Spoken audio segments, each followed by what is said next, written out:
तो लगातार हमारी स्पेशल कवरेज जारी है जिसमें हम आपको बता रहे हैं कि आज 2:30 बजे में 2 सेकंड में कैसे भ्रष्टाचार की 2 इमारतें ध्वस्त होने वाली है। इससे बड़ा अपडेट इस वक्त आपकी टीवी स्क्रीन पर है। नोएडा ट्विन टावर को ध्वस्त करने में अब महज कुछ ही घंटों का समय बाकी रह गया। इस बीच प्रशासन की तरफ से इमरजेंसी नंबर जारी किए गए हैं। बेहद अहम जानकारी इस वक्त न्यूज नेशन आप तक पहुंचा रहा है।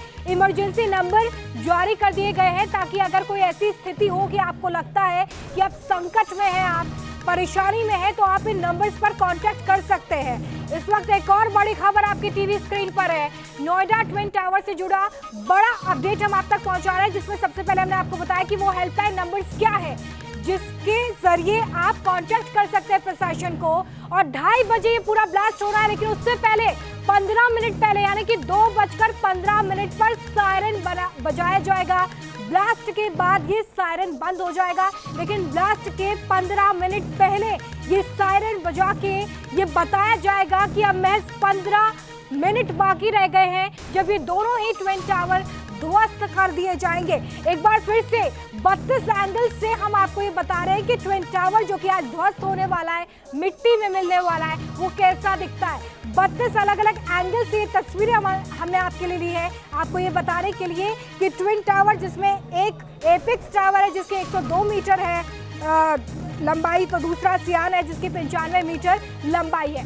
हमारे 13 रिपोर्टर्स इस वक्त ग्राउंड जीरो पर है आपको ये बताने के लिए कि कैसे 2:30 बजे ये सबसे बड़ा एक्सप्लोजन इतिहास रचने जा रहा है, कैसे भ्रष्टाचार की कहानी का अंत होने जा रहा है। इसकी सबसे साफ तस्वीर आप सबसे पहले न्यूज नेशन पर देखेंगे। तो महज अब 4 घंटे से कम समय रह गया है जब ये दोनों ही इमारतें मिट्टी में मिला दी जाएंगी, और इसको लेकर प्लानिंग पिछले 6 महीने से की जा रही थी। एक बार फिर से ये 8 तस्वीरें देख लीजिए, सुबह से क्या कुछ हुआ है और पिछले दिनों से क्या कुछ हो रहा है ये हम आपको बता रहे हैं। ड्रोन कैमरे से नजर रखी जा रही है, मैपिंग की जा रही है ताकि कहीं कोई भी चीज ना छूट जाए। 800 पुलिसकर्मी तैनात किए गए हैं ताकि स्थिति को कंट्रोल में किया जा सके। इसके अलावा एहतियात के तौर पर दमकल कर्मी मौजूद है, एम्बुलेंस तैनात की गई है, एनडीआरएफ की टीम मौजूद है। इसके अलावा रास्ते बंद कर दिए गए हैं। लोगों से कहा गया है कि वो अपनी बालकनी में ना निकले, फोटोग्राफी वीडियोग्राफी ये कुछ भी ना करें। ज्योति मेरे साथ एक बार फिर से जुड़ गई है। ज्योति, लगातार सुई घड़ी की इशारा कर रही है कि अब बहुत कम समय बाकी रह गया है। क्या वहां पे सुनिश्चित कर लिया गया है कि सभी लोग वहां से सुरक्षित बाहर निकल चुके हैं? जी हाँ, बिल्कुल 3.5 घंटे बाद ये जो बिल्डिंग आप मेरे पीछे देख रहे हैं ये इतिहास बन जाएगी।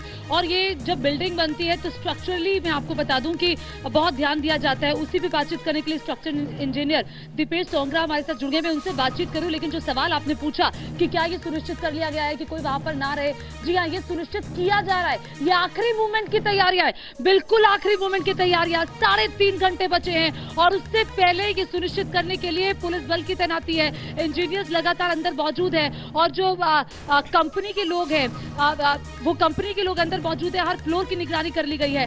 आसपास कुत्तों को हटा लिया गया है। आसपास जो बिल्डिंग्स है वहां के लोगों को, तो 700 लोगों को पूरे परिवार सहित वो चले गए हैं। वो घर वापस कैसे लौटेंगे उसके लिए भी बाकायदा एडवाइजरी जारी होगी। लेकिन एक सवाल जो मुझे लगता है आप सभी के मन में होगा, घरों में सब रहते हैं, ऐसा जब जिस स्ट्रक्चर में आप रहते हैं उस स्ट्रक्चर में ऐसी कौन सी चीज होती है, ऐसा कौन सा एरिया होता है जब कुछ ब्लास्ट हो जाए या कुछ हो जाए जो टूटने में बहुत ज्यादा मुश्किल होती है? स्ट्रक्चर इंजीनियर दीपेश हमें बताएंगे। एक स्ट्रक्चर जब तैयार होता है सर, अब देखिए जैसे अंदर एक्सप्लोसिव लगा दिए गए हैं, तो किन किन बातों का एक्सप्लोसिव लगाते हुए ख्याल रखा गया कि इस एरिया में ज्यादा लगाना है क्योंकि यहाँ पर स्लैब है या यहाँ पर मोटे मोटे पिलर्स है? देखिए, फर्स्टली क्या होता है, ये हमारा जो भी स्ट्रक्चर है टावर्स का, ये आज के टाइम पे सब फ्रेम स्ट्रक्चर पे ये हमारे होते रेडी। ठीक है, फ्रेम स्ट्रक्चर के अंदर आपका बहुत सारा कुछ आपका ये एरियाज होता है, उसमें आपकी स्लैब्स होती है, ओके, शेयर वॉल्स होती है, जो काफ़ी हेवी स्ट्रक्चर पार्ट होता है। ठीक है, तो हमारा मेन पॉइंट ये होता है कि हमारा जो फ्रेम स्ट्रक्चर है उसको हम लोग पूरा अच्छे से ब्रेक करें।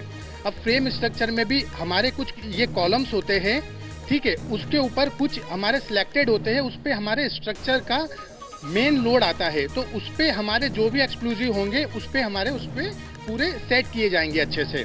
तो उस चीज का हमें अच्छा, जब इन्होंने जिक्र किया कि स्ट्रक्चर जो है वो फिट किया जाएगा, बहुत ही इंटरेस्टिंग बात बता रही हूँ आपको, ध्यान से सुनिएगा, दर्शकों के लिए है। अभी जो कोची में बिल्डिंग कराई गई थी उसकी जो ऊंचाई थी वो 68 फीट थी, अगर मैं सही हूँ, 68 मीटर थी। और ये जो एडिफिस कंपनी है, अभी तक इस एडिफिस कंपनी को डेमोलिशन में वहां तो कामयाबी हासिल हुई, चूंकि उस कंपनी के साथ वापस साउथ अफ्रीकन इंजीनियर्स लगे हुए थे। चूंकि भारत में डेमोलिशन का कोई भी कॉलेज नहीं है, कोई भी पढ़ाई इस प्रकार की नहीं होती, स्ट्रक्चर की जरूर होती है सर। यस, स्ट्रक्चर्स की होती है, उसमें आपका बीटेक, एमटेक, पीएचडी होती है आगे ये स्ट्रक्चर्स में।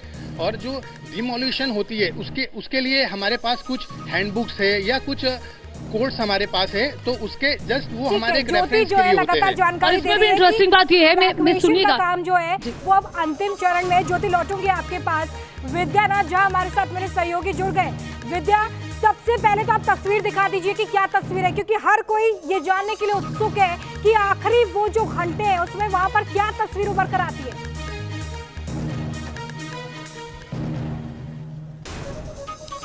बिल्कुल, देखिए, सबसे पहले हम तस्वीर आपको दिखाते हैं और ये भी बताते हैं कि हम सबसे नजदीक खड़े हैं इस वक्त इस टावर के, ट्विन टावर के सबसे नजदीक हम खड़े हैं। और अब से कुछ ही देर पहले इसकी जो सबसे ऊपरी मंजिल है वहां पर थोड़े से मूवमेंट देखे गए थे, वहां पर कुछ लोग आए थे और जाहिर सी बात है कि मुआयना करने के लिए वो लोग आए होंगे, ये देखने के लिए कि अब क्योंकि कुछ ही घंटे का वक्त रह गया है, अब काउंटडाउन शुरू हो चुका है, उल्टी गिनती शुरू हो चुकी है।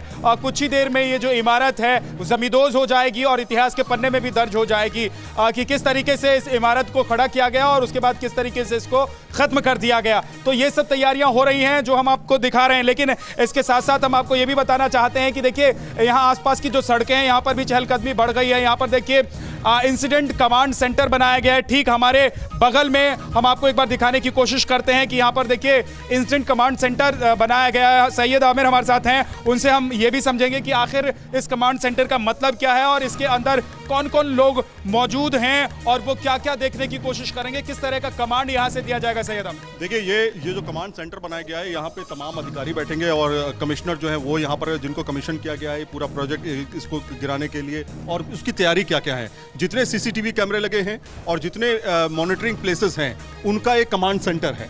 यहाँ से पूरी तरीके से मॉनिटरिंग की जाएगी, यहीं से निर्देश दिए जाएंगे और यहीं पे तमाम अधिकारी बैठ करके पूरे बिल्डिंग के स्टार्टिंग से लेकर एंड तक और आफ्टर इफेक्ट्स जो होंगे वो भी यहीं से उसकी निगरानी करेंगे। ठीक है सैयद, आपके पास मैं वापस आऊंगा, एक बार फिर से तस्वीरें आपको दिखाते हैं। देखिए, एक तो ट्विन टावर की तस्वीर दिखा दीजिए। 93A नोएडा का ये सेक्टर है और इसी टावर को, जो दो टावर आप इस वक्त अपने टेलीविजन स्क्रीन पर देख रहे हैं, कुछ ही देर के बाद इनको ध्वस्त कर दिया जाएगा, जमींदोज हो जाएंगे। ये दोनों टावर, इसके आसपास की जो इमारतें हैं उनको आपने देखा है कि किस तरीके से ढका गया है, लेकिन ढकने की वजह क्या है। डॉक्टर त्यागी हमारे साथ लगातार बने हुए हैं, उनसे हम समझने की कोशिश करते हैं। डॉक्टर त्यागी, ये जो पर्दे लगाए गए हैं इसका कितना फायदा होगा इन इमारतों को और इन इमारत में रहने वाले लोगों को? देखिए, जो पर्दे लगाए गए हैं इनको प्लास्टिक शीट्स कहते हैं, कुछ जियोलॉजिकल शीट्स इनको बोला जाता है। ये बेसिकली लगाया गया जो धूल के जो कण होंगे, जो बड़े पार्टिकुलर मैटर होंगे 10 माइक्रोन से या उससे ऊपर के, उनको रोकने में बहुत कारगर साबित होगा। क्योंकि ये जब शुरुआत की जो डॉक्टर साहब, मैं रोक रहा हूं अमित, जरा एक बार अगर आप ऊपर दिखा पाएं तो दिखाइए। देखिए, अभी फिलहाल यहां पर हवाई यातायात जो है वो चालू है, लेकिन इसको कुछ घंटों के लिए रोका जाएगा। 2 बजे हवाई यातायात पूरी तरीके से बंद हो जाएगा। 4 बजे तक बताया जा रहा है कि इस हवाई यातायात को रोका जाएगा, ताकि यहाँ पर जो ध्वस्तीकरण का काम होगा उसके बाद के जो साइड इफेक्ट्स होंगे उससे हवाई यातायात को नुकसान ना हो, यहाँ से ऊपर से जो हवाई जहाज जाने वाले होंगे उनको नुकसान हो। डॉक्टर साहब, कंप्लीट जी, जो पर्टिकुलर मैटर जो 10 माइक्रोन उसके ऊपर होंगे उनसे तुरंत जो है वो लंग्स में एंटर कर सकते हैं, जिससे कि हमें जितने COPD, अस्थमा और कार्डिक पेशेंट्स हैं उनको हार्ट अटैक आने का, उनको लंग्स में प्रॉब्लम होने के चांसेस, पूरे अस्थमा और ब्रोंकाइटिस के चांसेस रहते हैं। क्या अभी से ये बता रहे थे डॉक्टर, इससे जुड़ा एक और बड़ा अपडेट देख लीजिए। नोएडा ट्विन टावर से जुड़ा हुआ बड़ा अपडेट ये है कि ब्लैक बॉक्स लगाने का काम पूरा कर लिया गया है। ये बड़ा अपडेट इस वक्त मिल रहा है। देखिए, ब्लैक बॉक्स लगाने वाली टीम टावर से बाहर निकल चुकी है। हमारे साथ मधुरेंद्र, मेरे सहयोगी, जुड़ गए। मधुरेंद्र, इसको लेकर जरा क्लैरिटी दीजिए कि ब्लैक बॉक्स लगा दिया गया है और टीम वहां से बाहर निकल गई है, क्या काम हुआ है वहां पर?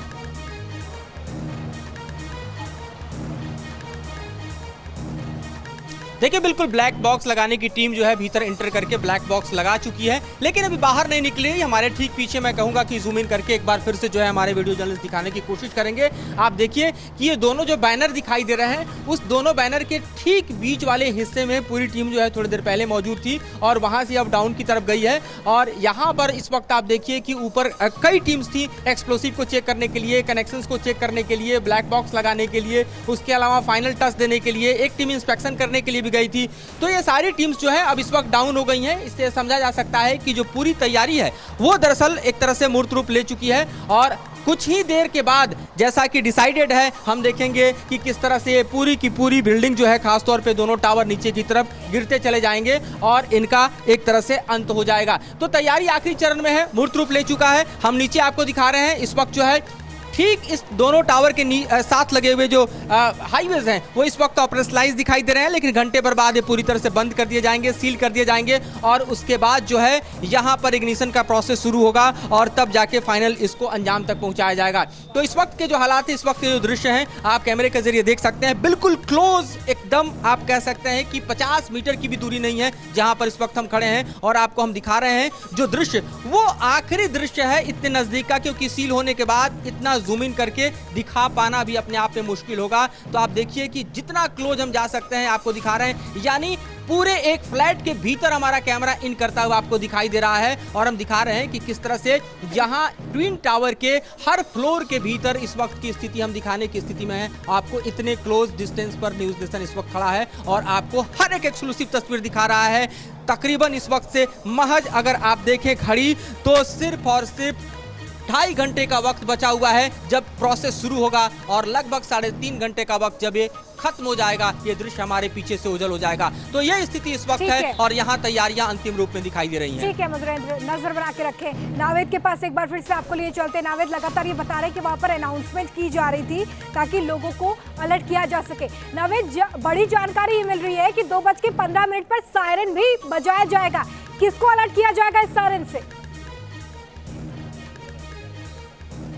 जी देखिए, जी सायरन बजा के लोगों को आगाह किया जाएगा। इस वक्त जो तस्वीरें मैं आपको दिखा रहा हूँ, एनडीआरएफ की टीम, एम्बुलेंस बल के जवान हैं, उनके देखिए कुछ डिप्लॉयमेंट यहाँ पर किए गए हैं। जिस जगह पर मैं मौजूद हूँ यहाँ पर अभी 5 बसें आई हैं जिसमें एनडीआरएफ की टीम मौजूद है, साथ ही 2 ट्रक आए हैं जिसके अंदर डिजास्टर मैनेजमेंट की एक टीम मौजूद है। ये जो गेजा गांव है यहाँ पर लेके आए गए हैं और आप ये देख सकते हैं कि अंतिम चरण में चल रही है चीज़ें और इसीलिए ये सारा जो डिप्लॉयमेंट है वो किया जा रहा है। देखिए किस तरीके से अब जो पुलिस की टीम थी वो यहाँ पर आई थी। ये एक गार्डन है गेजा गांव का और यहाँ से अगर मैं आपको दूरी बताऊँ, यहाँ पर जो ट्विन टावर की दूरी है तो वो 100 मीटर से भी कम की दिखाई देगी। एक पैन में आप समझ जाएंगे कि यहाँ से बहुत ज़्यादा दूरी नहीं है और इसीलिए अब ये डिप्लॉयमेंट यहाँ पर किया जा रहा है। ये आप इस वक्त जो देख रहे हैं ये एमरल्ड कोर्ट है सुपरटेक का और उसके पास में ट्विन टावर है और यहाँ पर एक हो सकता है कि बेस बनाने की कोशिश की जा रही हो। एनडीआरएफ की गाड़ियाँ यहाँ पर उतरी हैं और उसमें से जो एनडीआरएफ के अलग अलग कर्मी हैं वो अब निकल के अलग अलग जगह जा रहे हैं। अब सड़कों की अगर मैं बात करूं तो सड़कों पर कोई आवाजाही नहीं है, पूरी तरीके से इन बिल्डिंगों को तो खाली करा लिया गया है, इस इलाके को भी खाली करा लिया गया है। अब ये टीमें यहाँ पर आकर हो सकता है कि एहतियातन इकट्ठी की गई हो, आने वाले वक्त में अगर कोई सिचुएशन बिगड़ती है तब ये एक्शन में आएंगी। जो हम बार बार कह रहे हैं कि क्विक रिस्पांस टीम बनाई गई है उसका हिस्सा ये हो सकती है। एनडीआरएफ की टीम यहाँ पर डिप्लॉय कर दी गई है और अब जैसे जैसे वक्त नज़दीक आ रहा है देखिए अब जो सड़कें हैं वो खाली हो गई है, लोग नहीं दिखाई दे रहे हैं, लेकिन प्रशासनिक अमला बढ़ता जा रहा है। इस तरह से एनडीआरएफ की टीम दिखाई दे रही है, पुलिस लगातार गश्त करती दिखाई दे रही है, सायरन लगातार बज रहा है और अनाउंसमेंट हो रहा है। लोगों को एहतियात बरतने के लिए कहा जा रहा है कि आप अपने घरों में रहो, बालकनी में मत निकलो। देखिए फिर से अनाउंसमेंट हो रहा है, लगातार अनाउंसमेंट ये हो रहा है कि गाड़ियों के लिए रास्ता बंद है, आप यहाँ से ना निकले और ये भी कहा जा रहा है कि आप अपने घरों तो नवीद आपको बता रहे थे कि किस तरीके से यहाँ पर अनाउंसमेंट की जा रही है और अंतिम दौर में अब ये पूरी तैयारियां हैं। लगातार एनडीआरएफ जो है वो वहां पर पहुंच रही है और तमाम तैयारियों को अंतिम रूप दिया जा रहा है।